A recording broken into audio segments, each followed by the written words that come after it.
Hello, everyone. Hello, Gladys. Hello. Welcome to Welcome Change. Can you hear me properly? Yes, I can, Alexandra. How are you? Good. Where are you in South Africa? I hear you're in the middle of a seminar.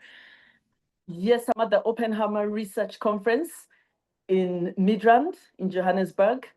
And yeah, it's going really well. I gave a plenary presentation this morning about my leadership journey, and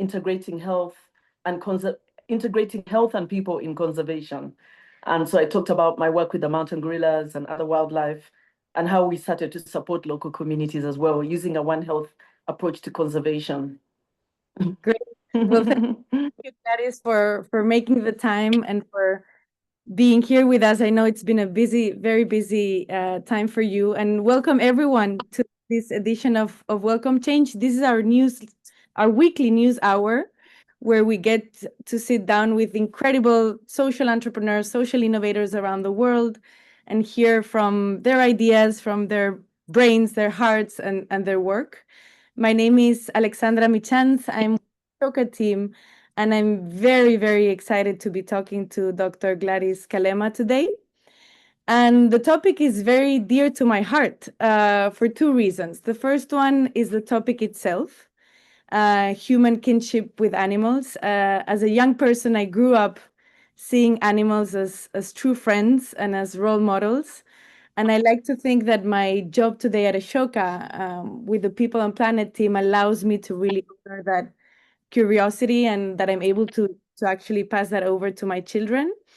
And the second reason is because Gladys, apart from being an incredible global leading voice when it comes to conservation and human health in connection to animal health, she was also a partner and a friend in a way of Jane Goodall, of Dr. Jane Goodall, who was another role model to many of us and who passed away 2 weeks ago. So today is a homage to her and to everything she gave to us. So thank you, Jane, wherever you are, probably in the Gombe Mountains in Tanzania. And thank you, Gladys, for being here today. So maybe over to you, Gladys. We don't have time to waste. You're a conservationist, a vet, an animal lover working to save mountain gorillas and human livelihoods in East Africa. You set up the first veterinary unit in the Uganda Wildlife Authority. And 22 years ago, if I'm not wrong, 22, 23, you founded CTPH, which is Conservation Through Public Health. The name is very clear, which is an organization really focused in protecting gorillas and other species, but also the quality of the people and the communities living around them. So you have always been navigating this intersection of animal health and well-being, people, livelihoods, and health overall. And so my first question to you, Dr. Gladys, is why should people care? Why should people care about mountain gorillas and wildlife, even if they're not particularly fond of them? And what do you think that us humans need to understand from this relationship and from our relationship to nature? Well, thank you so much, Alexandra. I have to say that I was very honored to become an Ashoka Fellow. Very exciting in 2000, I think 6 or 7, for merging Uganda's wildlife management and rural public health programs to create common resources for people and animals and common benefits. It's been really great to be able to be on this journey with Ashoka, actually. And as you said, it's really sad, that we've lost our heroine and role model, Dr. Jane Goodall. Actually, there was a moment of silence for her here when the conference began because she had never spoken at this same conference a few years ago. It is so important that we should care about the gorillas, because there are so few in number. The mountain gorillas are just over 1,000 left in the whole world. And they are our cousins, as in we share.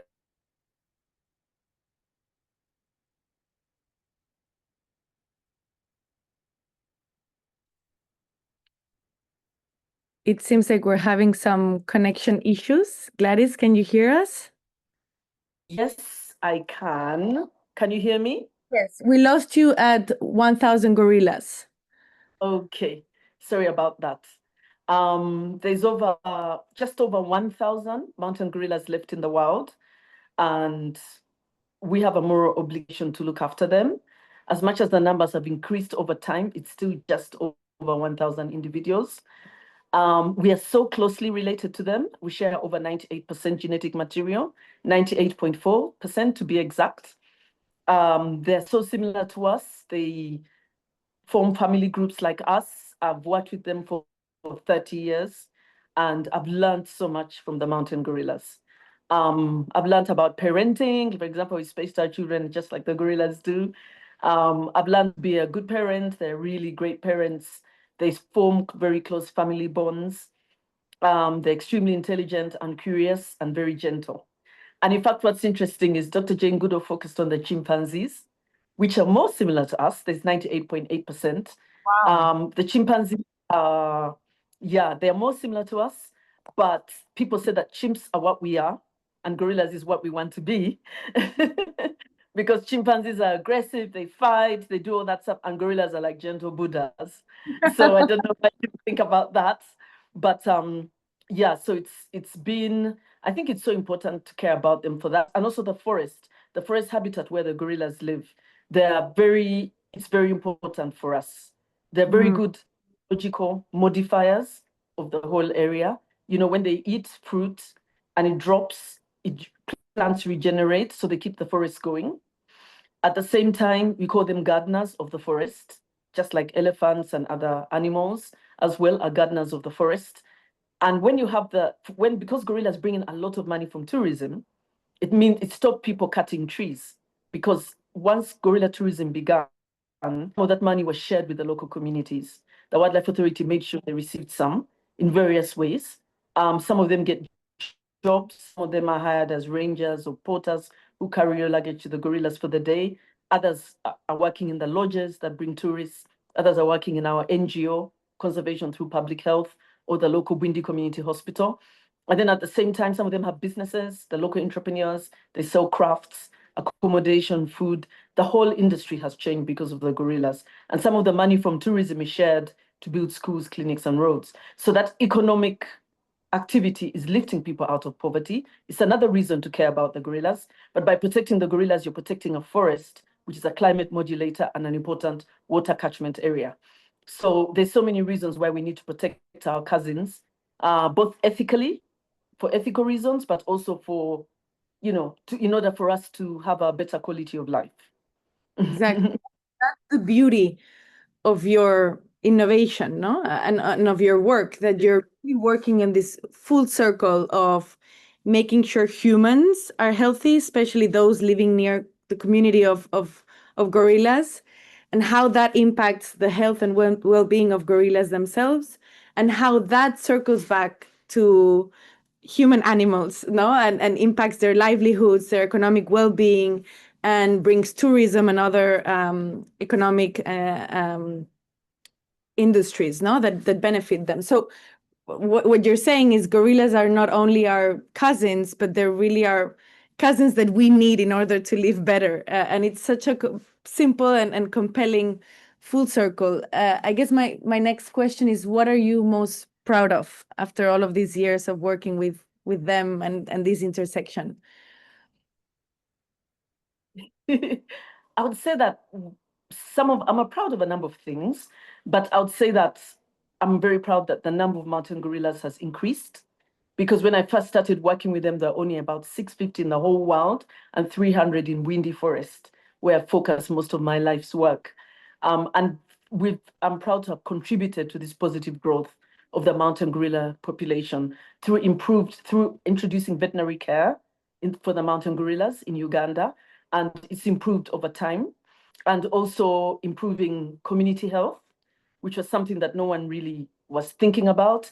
But when people made gorillas sick, we realized you couldn't keep them healthy without improving the health of their human neighbors. And by improving community health, gorillas are falling sick less often from diseases in the local community, but also by improving community health, communities care more about the gorillas and other wildlife because we're showing them that we care about healthcare is a basic human right. And that makes them care more about conservation because we're showing that we care more about them, something which is important to them. And also, the tourism money, we're trying to make sure that everyone benefits, it's shared equitably. We work closely with the government on this. And the research efforts are really management oriented. So that's what I'm most proud about. The communities care more about the gorillas, and the gorillas are getting healthier and less threatened by local communities. And just out of curiosity, where are these 1,000 gorillas located, apart from Uganda, other countries? They're located in Rwanda and the Democratic Republic of Congo. Yes, so there's the Virunga population, which is found in DRC, Rwanda, and a little bit of Uganda in Mugahinga National Park. And then there's the Bwindi population, which is 43%, which is separate from the other two. At, a number of years ago, they connected, over 100 years ago, but now they don't connect, sadly, because of roads, infrastructure, and everything else. And they may never be able to connect. But yeah, at one point, both forests were connecting. And during that time, there were many more mountain gorillas. And growing that number is part of the changes, no? And then the increase that you want to see happening in the next year. What are some of the other frontiers of innovation and progress in this field over the next 5 to 10 years? I would say we want to continue to strengthen our One Health model, where we basically improve the health of the communities together with the gorillas. We set up a model indicator system, so where we have 12 main indicators, and if it's 9 out of 12, it's a green home. If it's less than 4, it's a red home. So over time, we've been seeing the green homes tripling. Once we started seeing that we have to improve their homes as a household, and then this is translating into gorillas falling sick less often and less poaching. So we want to scale this up. We started off by reaching 2,000 homes with 26 community health volunteers, community health and conservation volunteers. And now we're reaching over 10,000 homes with over 50,000 people, with 430 community conservation health workers, who we call village health and conservation teams. But we want to scale this up to other gorilla populations in Africa, because it's really greatly needed, but also to other populations where gorillas aren't. Like we've worked with the Jane Goodall Institute in Budongo Forest to scale up our One Health model with the village health teams there, and they've set it up at Budongo Forest, and they also have village health and conservation teams. And we also want to scale it up even in savanna habitats, working with other people who are working with other species of wildlife. And some of them are adapting it, either NGOs or the government.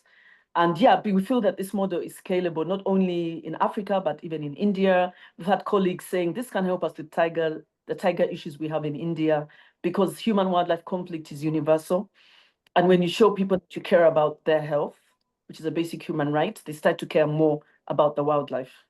And of course, it can apply to tigers and many other species, as you were saying.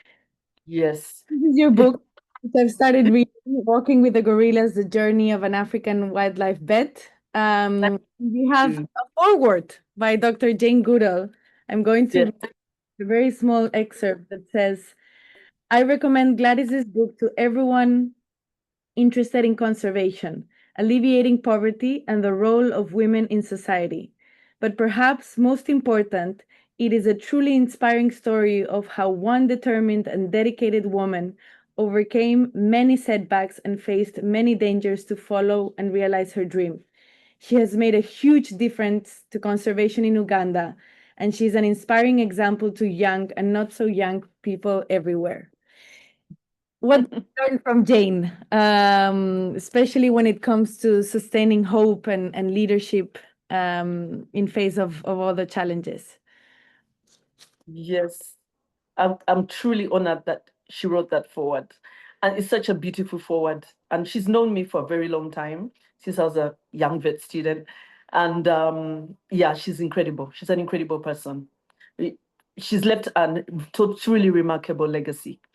And we just have to keep that torch, keep lighting many more torches. But yeah, it's like when I was writing the memoir, my book agent said, do you know Jane Goodall? I said, yeah, I do. She goes, that would be the perfect person to write your foreword. So I contacted her, and through Dr. Anthony Collins, who is her right-hand man, they went to Gombe many, many years ago. He was with her in Gombe from I think the 70s. So he managed to make it possible because she's a very busy person, but he managed to get the request to her, and she was excited to do it because she's known me since 1993 when I was a vet student. And she's been following the progress of my conservation career over the years. So, and even if she was in the middle of promoting the Book of Hope, which is her latest book, her last book, sadly, she found time to write the foreword, and which she's so, I don't know where she manages to find the time, where she managed to find the time to do all this, even at her age of, that time she was almost 90, and she just managed to do it. And we just have to be grateful for people with so much energy like her. Janes in the world. Like I feel there's 1,000 Gladyses also in the world doing so many things. And something that Thanks. I find particularly uh, interesting about Jane's trajectory is that she used to say that if it was for her, she would be, in the Gombe Mountains with her chimpanzees, with her best friends, but she realized she had a responsibility to tour the world and tell the world what she had learned from them, and so she was a reluctant public figure, and she used to talk about hope as a discipline, as an active discipline, and not as a blind optimism, which I find very, very inspiring. No, that act of service. She was just incredible to many of us, and I'm jealous that you got to meet her and spend time with her. Jane also spoke a lot about her childhood as the foundation of her life work and her love for nature. In your book, you also talk about having a great age difference with your five brothers and siblings, right? It's six of you. Yes. Yes. Yes. Having a great age difference with them, which I can also personally relate to. Um, Finding siblinghood in with animals, no? You talk about the monkey of a neighbor playing with your piano, and Jacques Cousteau used to say that you can only protect what you love, no? So working first on making sure people actually fall in love with nature, so that they can care and protect it makes a lot of sense, and it's actually what we work on at Ashoka. Can you tell me a little bit more about your early experiences with animals and nature and wildlife? Yes. I grew up in a home where my siblings were much older than me, and it's interesting that it was the same for you. So that dogs and cats became my playmates. And my elder brother, Katerega, who was 10 years older than me, liked to bring stray cats and dogs home, and I fell in love with them more than he did. And then when our next door neighbor, who the Cuban ambassador to come home and check on my mom often. Sadly, after my dad was killed by Idi Amin when I was 2, my mom needed a lot of support from people like this, and the ambassador and his wife became her friend. So the monkey used to come along, and then he kind of became my friend. But he used to like steal food from the kitchen, pull the cats and dogs' tails. And one time I was practicing the piano, and he was watching me, and I moved out of the room to see what he would do, and he played one note with one finger. So that this got me so fascinated. But one thing I could say is my mom realized early on that I'm going to become a vet, because whenever the animals would fall sick, I wouldn't go to school until I went with her to the vet. And yet I loved school because I could get other friends who were my age. And so she kept on, like encouraging me to follow that passion, which was very, very nice. And one thing I can say is that Dr. Jane Goodall mentioned in her book that her mom was very supportive. I met her mom, Van, such a lovely lady. The day that I met Jane when she gave a talk in London in 1993, and I convinced my older sister, the one who's 5 years older than me, who was doing an MBA at London Business School, to come with me. She came with me, and we met Van and Anthony Collins, people who are very, very important in Jane's life. And so she got to know about my mother. And because my mom was a famous politician, one of the first female politicians in Uganda, and she empowered a lot of women. She was very similar to Jane. My mom sadly passed on in August. just, a couple of months before Jane, which is a huge shock for me. So 2018, she gave my mother an award for women empowerment. She gave me an award, and she gave our NGO, Conservation Through Public Health, an award. And I didn't realize how significant this was until now. And so it's that being able to be supported by your parents to do what you want. Being a vet is not popular in Uganda, but my mom said to me, I think at one point someone was saying, why don't you just do computer studies? Because, one of, our family friends said, why don't you just do computer studies? Because we pay our computer people much more than we pay our vets.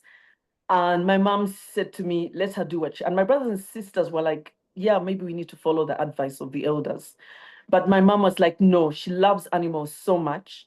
In fact, my older sister, the one I follow, said, no, you just have to do vet, because we've seen how you are when the cats and dogs die or they get sick. You're mourning when they die. So my mom said to me, when I leave this world, I want to be sure that my daughter is doing what she likes, what she's passionate about, even if it's not earning her good money, but she's happy.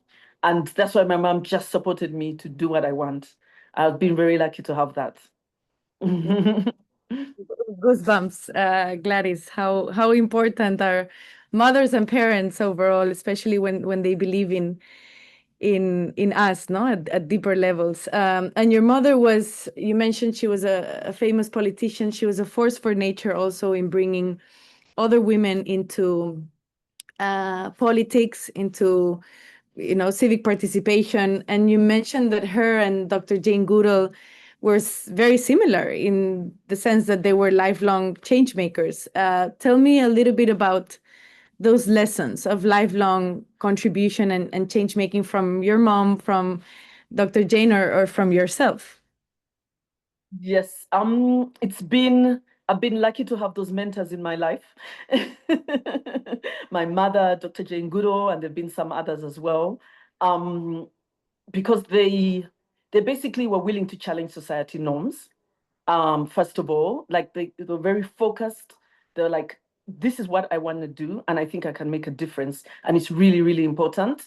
And even if they face many, many barriers, as Jane said in her forward for me, they just kept going regardless, because when Jane started doing her research in chimpanzees, people are like, oh, she's out there in the wild, she doesn't even have a PhD. But Professor Louis Leakey believed in her and supported her. And then he got National Geographic to support her. Actually, we're proud that we're working with Professor Louis Leakey's granddaughter. She's on our team, Mary Leakey. And because she had that person who believed in her and her mother who supported her and traveled with her to Gombe, she was able to just keep challenging society norms. And when she started naming the chimpanzees, instead of numbering them, like the Cambridge professors were doing, people were cynical about her. They were actually cynical. But even when she named them and people then got to know them, now everybody names their animals. I did actually hear from Japanese researchers who we've worked with. They said Jane Goodall spent time in Japan learning how to name, because in Japan they were naming the primates. And so she really carried this forward, and it became the new norm in society. And now everybody names their species. But she had to quickly get a PhD for them to take her seriously, because again, they were doubting her because she's a woman. And I would say that my mom, when she became female politician, she writes in her book, My Life is But a Weaving. Actually, this is how it looks like. This is a book, autobiography that she wrote, and it came out in 2021. She writes that they were trying to get women to vote when Uganda gained independence, and they didn't want them to vote. Could you believe it? In 1962. Wow. But they pushed for it. And, she was in the first women movement, then the second one went, which Amin abolished. She linked the older new women movement. And now she made sure that when she joined politics, other women did well. She competed against the men, but she opened doors for many women. And then because of her and a number of other women, they made sure there's an extra seat for every woman in parliament in every district. So as a result, Uganda has among the largest number of women members of parliament, because she believed that if women get involved in political engagement, civic engagement, they can really develop their communities much more than just men. And it really changed the political landscape of Uganda forever. So yes, they are lifelong change makers, but they're also similar in that they died in their 90s. They never stopped change making. They were change making right up to the last minute. Dr. Jane was about to give a speech this is to 1,000 people and plant trees, and then she passed on in her sleep. She transitioned in her sleep. My mom was giving a speech in Scripture Union, again, a very visionary speech. My mom makes lots of speeches, so my cousins would say, Auntie Rhoda's speeches are really long, but this particular one was really good. And then she insisted on standing up, though she used a walker and a wheelchair. She was so full of energy. And then shortly after that, she had to go to hospital, and within less than a week, she was gone. But then they never stopped working. My mom was 96, Dr. Jane was 91. And I think they never stopped mentoring people. She had friends of all ages, very young people, very old people. Like they were so similar. Yesterday there was a Thanksgiving service for Dr. Jane Goodall in Uganda, in All Saints Cathedral. And a lot of the staff said that the head of JGI Uganda said his wife said she used to send me emails and messages. She made everyone feel special. It didn't matter who you were, in spite of her very, very, very busy schedule. My mom was exactly the same. We've had so many tributes and so many people telling us, your mom did this for me, your mom did that. People from all walks of life, children, youth, politicians. I mean, they could relate to people from all walks of life, world leaders. And that's change making involves influencing people, talking to them, relating to people, empathy. I think is Ashoka promotes in change making. And those two women in my life had empathy and never stopped trying to make a difference. They never did. Actually, at my mom's funeral, I mentioned Dr. Jane Goodall. I just don't know. It came into my mind. I didn't know she was going to go so soon after. And because the Kenya Airways magazine had an interview with Dr. Jane Goodall, because sadly my mom passed on in Nairobi in Kenya. And when we were coming with her body, I opened the Kenya Airways magazine and it talked about Jane. And she said, they said to her, will you live up to 100? And she said, I will live as long as I can and continue to make a difference as much as I think I can, if there's something worth living for. And I thought this is exactly what my mother also stood for. And we hope that the countless lives that they touched, we can continue that legacy through our work and through lighting more torches. I mean, Dr. Jane Goodall, not only did she found the Jane Goodall Institute as a social entrepreneur in 1977, but then she also founded Roots and Shoots in 1991, which then engaged many more children in 60 countries. JJI was in 25 countries. And she was able to scale her model through very simple methods. And I think we can learn a lot from change making in that way. Of course. And I love this sentence you just mentioned. No, what ultimately matters is that I do what I can for as long as I can. What a role model. My last question, a simple but deep one, Gladys, is what if there's one simple action that you wish more people would take to protect our planet and its inhabitants, what would it be? I would say one simple action is to maybe embrace things like, one simple action would be everyone should feel that they can do something for conservation and climate. They shouldn't feel that this is just for the conservationists, but it's something that affects them. So whatever they feel is they can do, whether it's planting a tree in their garden, whether it's visiting the mountain gorillas and being a responsible tourist, whether it's buying things like gorilla conservation coffee to protect, it's a global coffee brand, to support farmers, responsible consumption. For some people, it could be elephant honey or whatever it is, whatever people can do. And one thing that they also need to do is to engage the next generation in pushing this forward.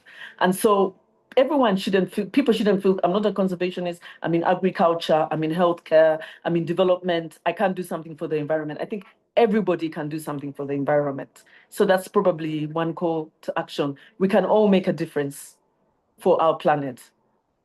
A child's love for nature leads to a lifelong journey of pro-nature contributions, no, and change making. I find that so inspiring. Gladys, we will share links to your book. We will also share the link to your mother's book. We will share also a survey that Ashoka has just launched to measure the relationship between kids and children and the natural world. We will share documents and the website to your work. Son wrote this book, Zookeeper Week. He did this experience when he was 13, and he wrote the book when he was 16 during the pandemic, and he won an award in America, a Moon Children's Book Award. So he actually handed this book to Dr. Jane Goodall when she was in Uganda in 1989. And she said, I'm sure your mother's influenced you. So yeah, you can influence all ages. All ages can do something can make a difference. We also engage a lot of school children at Bwindi, about 2,000 youth, the schools and the youth. And yeah, we just need to keep engaging the next generation. Wildlife Clubs of Uganda, Roots and Shoots, all of those. Well, Exactly. thank you so much. Thank you, Dr. Gladys. Thank you for your important work, not only to protect gorillas, but also all of our lives on Earth. We are honored. I'm personally honored to have you in the Ashoka Fellowship. Also, thanks to Dr. Jane Goodall for her legacy, for your mother's legacy, which we're right now honoring also. And thanks to the Woka Foundation for making this possible. See you in our next Welcome Change. Thank you, Gladys. Thank you so much, Alexandra, and hope you visit Uganda and see our work. I hope so. Take care, Gladys.